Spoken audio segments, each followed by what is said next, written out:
Okay, guys, I am so sorry about that. I do not know what happened. Low internet connection. Maybe it's too cold to do Facebook Lives. I don't know. You know that cold affects everything, so I don't know. I hope that you come back and join me and finish up this craft. I'm trying to see if I can see if I'm live. Sorry about that. That's a bummer.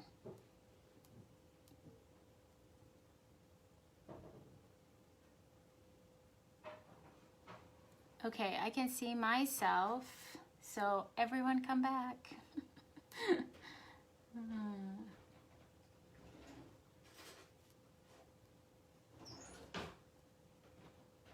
All right. Well, I'm going to continue, and I hope everyone's able to get reconnected. Yeah, sorry about that.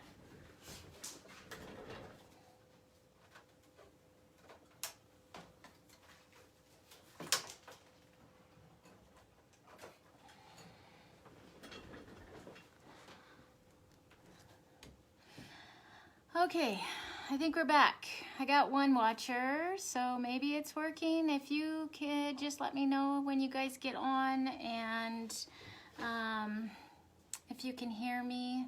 Sorry about that. I lost connection and Facebook dropped me. Hi, Lori. Hi, Marissa. Thanks for coming back. I don't know what happened. I don't know. Maybe I said the wrong thing and Facebook was like, we're dropping this chick. I don't know. So I'm gonna just continue painting while you guys, oh, hi Katie, great, thanks. I'm glad you guys are back, awesome. Okay, so we're painting the Buffalo Plaid. We're painting all the gray squares.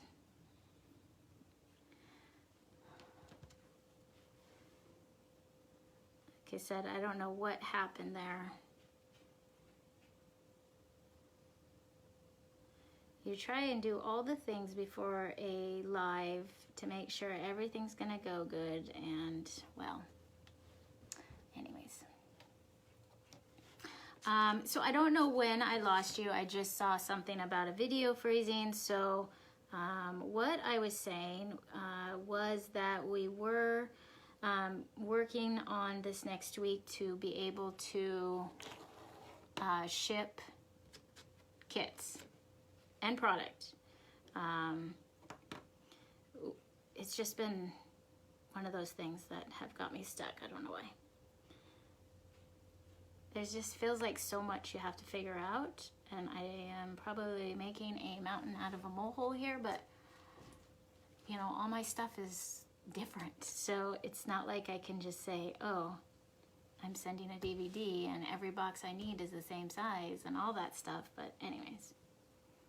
So hopefully that gets worked out this week and we're able to start shipping stuff. So for those of you who are out of town who have been wanting a kit, be patient with us. The shipping is coming. Oh, it looks like people are starting to join back in. Good. All right, so we're almost done with the Buffalo Plaid. And again, I'm just mixing my brush in the white with a little dip in the black, and all of my grays are a little bit different, and that's okay because I wanted it to be worn looking. So here we go. So there's that.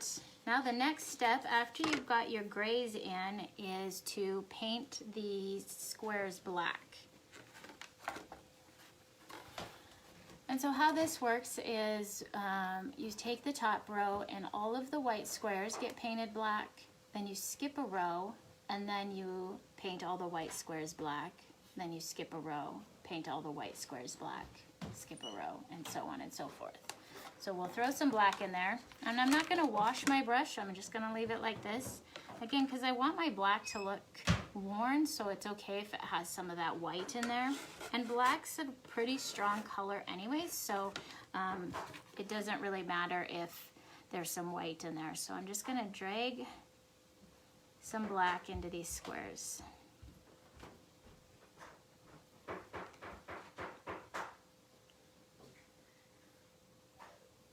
I've seen some people tape off doing buffalo square or buffalo plaid, and I've done it that way before, but I get mixed results, and I'm okay with it not looking really perfect. I'm okay with my semi squiggly lines, so you can see, you know, my buffalo plaid isn't perfect, but I think that just adds to the charm of it anyways. I like that look. So there's our first row. So I painted every white square black in that first row. So I'm going to skip this row and I'm going to paint all of these black. So we're going to come in here again. This flat brush is really key to making buffalo plaid. And move your heart again upside down. So if I were this way, I can take that flat brush, line it up to the top, and then go the other way with it, going from the bottom up. And I'm letting that flat brush pretty much do all the work for me.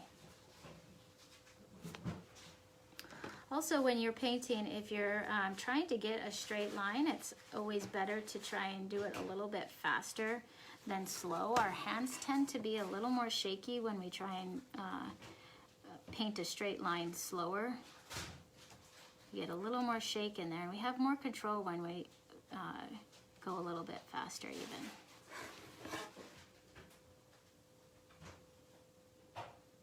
So again, it's not perfect. And there's some streaks of white in there, but that's okay. Oh, thanks, Katie. It's really easy and it's fun to paint buffalo plaid.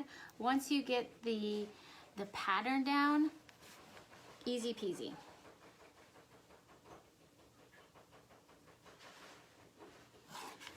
Now, I've done buffalo plaid freehand before, and it turned out okay, but I like drawing my lines. Having lines helps my OCD a little bit. Even if I don't paint completely in the lines, having those there, knowing that my squares are all the same size kind of helps me there.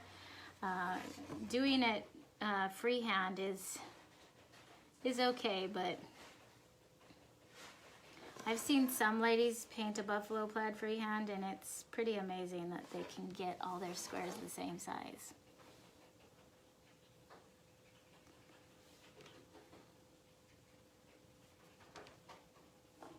Okay, and let's see, so then I skip a row and then down here.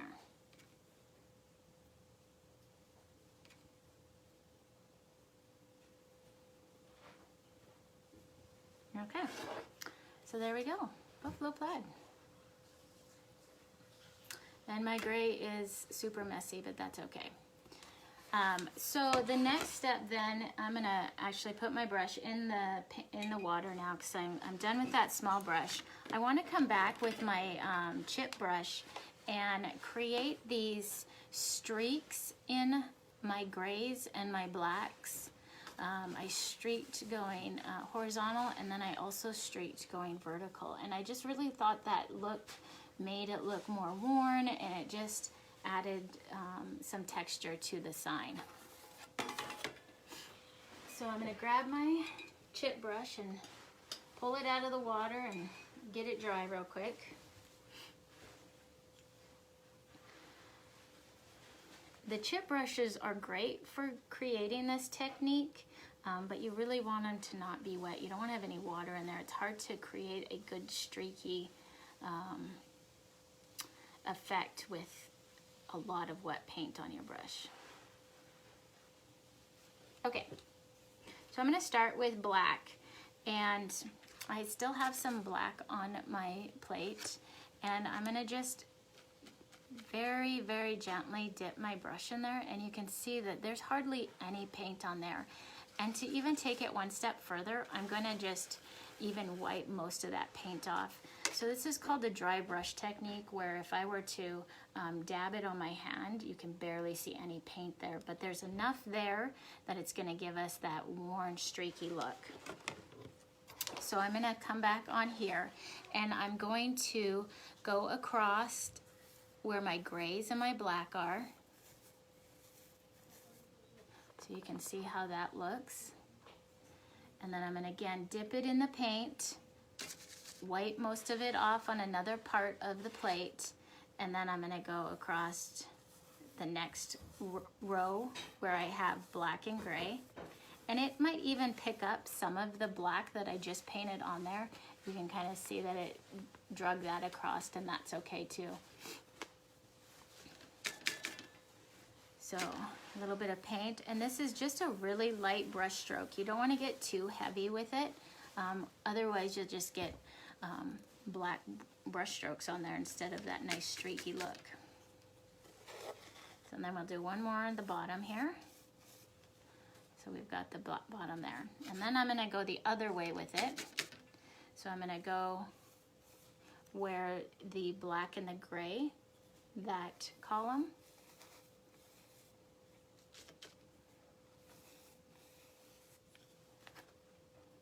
You can see that. And then the last one there. So doesn't that look fun? I love that look. So then I'm going to wipe the black off my brush, and I'm going to do just a little bit of white the same way. So I'm going to add some white, just a little bit, and I've actually got a little too much on there, so I'm going to take some of that off. And I'm going to just do it in that same manner where you're going across where the black is. So you kind of get that white streak in the black now. Very light hand when you do this.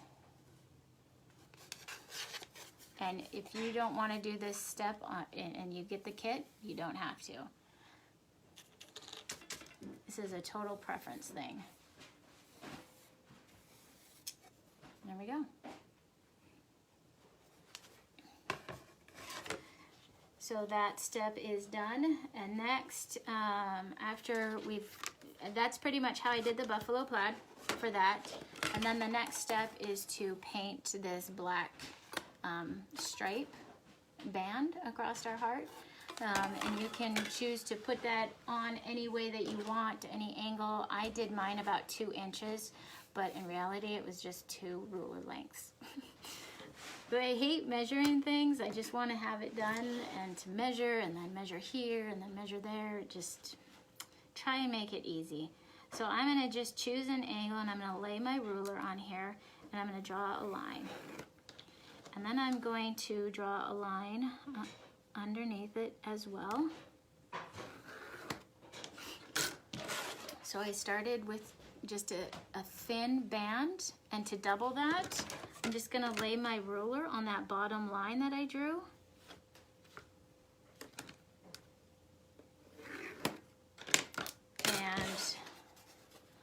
Now I have this bottom line, which will be the bottom of my band, and the top line, and there's that middle line there. It's hard to see, but that's just 2 ruler lengths. So I'm going to go back to my flat brush, and I'm going to get my black band in there.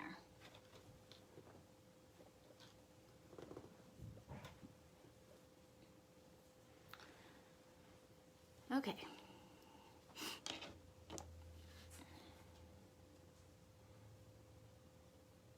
Again, the faster you go, the straighter your line is going to be. And you can even tape this part off if you wanted your band to be super straight. If you're going to use tape and you're going to tape off, I would suggest that you wait until your board is completely dry. Give it like 10 or 15 minutes before you tape off. If I were to use tape right now, because I'm painting this so fast, I could put a piece of tape here and get a nice straight line, but what's going to happen is it's going to pull some of that paint away that's still semi-damp.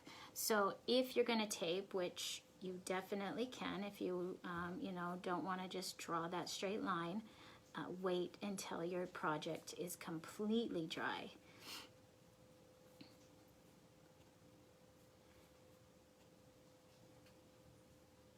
You're just getting a coat of black, and black goes on so nice, you probably don't need 2 coats here.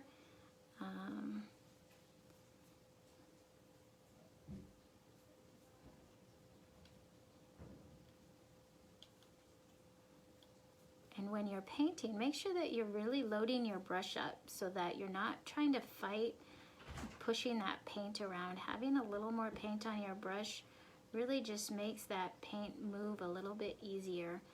You know, if you're just barely dipping it in and you're trying to get your paint to go across a line like that, you're going to start seeing streaking. Just a little more paint helps that, and your brush can push it a little bit more easier and go a little bit longer. Here we go. So there's our band.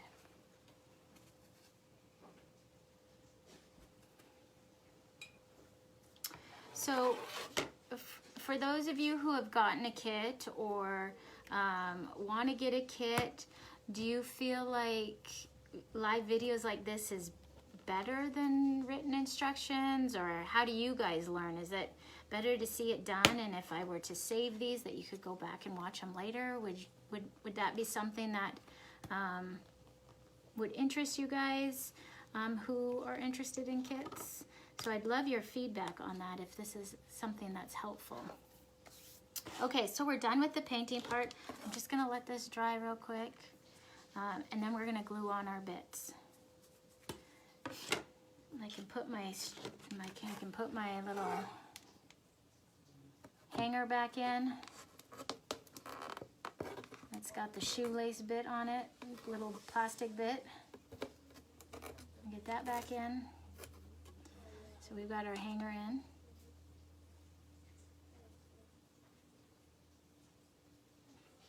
So yes, video and save for future reference. That sounds great. Yeah, I like doing them this way too. I think watching somebody do it, I learn best by watching someone. So yeah, maybe we'll do some lives with the kits that we have. Okay, so the metal word. I'm just gonna add a little dab of glue to the back here in just a couple places. You don't need to glue the entire font or letters, just a couple places, especially if you have a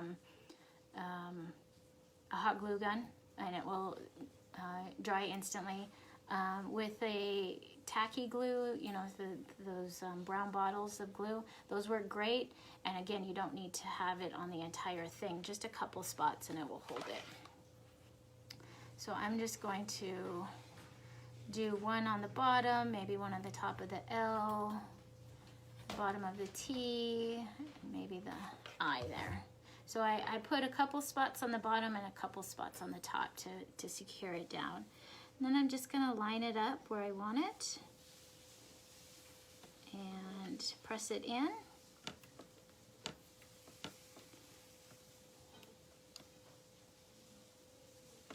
And I touched my black paint, so it wanted to come up on me. I'm just gonna dab a little paint in there and fix that. There we go. All right, so then we can add our flowers. So what comes with this is, I just thought this little black piece of rope added a lot of texture to the flowers, just a little bit more than just having a stick. So I rolled this piece of black rope and put it under my leaf. And to do that, I really just looped it around my fingers. So I had this. And I'm just gonna lay it there for right now. And then I'm gonna grab one of my big flowers. I'm gonna add a dab of glue. And I'm gonna put my big flower right on top of where that burlap, that black jute is. Actually, it's jute, not burlap. So that flower's holding that down. And so then I can come in and add my other two flowers around it. And you could put your flowers on top, at the bottom, maybe up by the string. You know, this will be your project, so you're free to add your flowers wherever. And then, where's my greenery?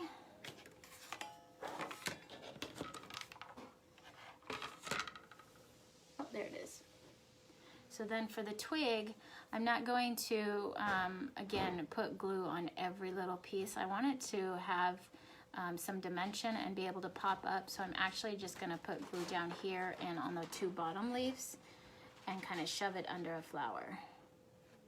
So it doesn't need a lot.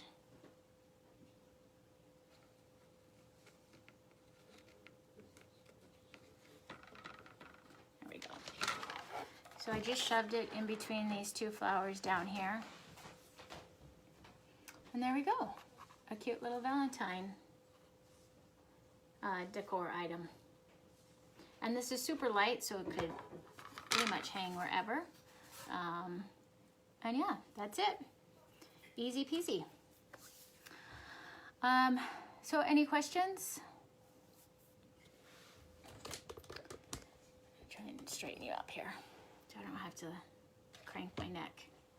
Well, thanks for coming, guys. Thanks for watching. Thanks for sticking through the cutoff. I don't know. I lost internet connection, but anyways, you guys, thanks for watching. You know, if you have any suggestions for kits or would like to see something, or if you want to join a party, message me. Pretty much everything's on our website. We're trying to get everything over there. And yeah, thanks Lori, thanks Stacy, Dawn. Who else is on? All right, guys. Well, that's all I have for you. You guys have a awesome evening. Stay warm, be safe, and we'll talk to you later. Thanks.